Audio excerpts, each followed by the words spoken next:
گناہوں سے بچنے کا اکثیر نسخہ ہے یہ یقین کہ میرا رب مجھے دیکھ رہا ہے۔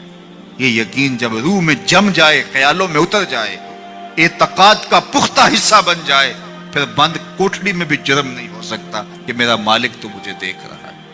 آپ دیکھتے نہیں کہ جب ساتوں دروازے بند کر کے بت کے اوپر موٹا کپڑا ڈال کے زلیخا بولی ہے تلک یوسف اب تو آ جاؤ نا، اب تو کوئی نہیں دیکھ رہا، قال معاذ اللہ، تو جناب یوسف نے کہا میں اللہ کی پناہ میں آتا ہوں۔ اللہ اکبر، تو دروازے بند کر کے لوگوں کی نظروں سے چھپ گئی ہے، اور بے نور آنکھیں رکھنے والے اس پتھر کے بت سے بھی حیا کرتی ہے اور اس پہ بھی پردہ ڈال لیا ہے۔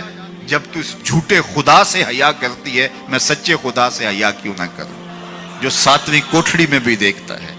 اتنی روشنیاں برسی کہ گناہ کا تصور بھی محال ہو، تو یہ یقین کہ میرا اللہ مجھے دیکھ رہا ہے، یہ انسان کی زندگی میں نظم پیدا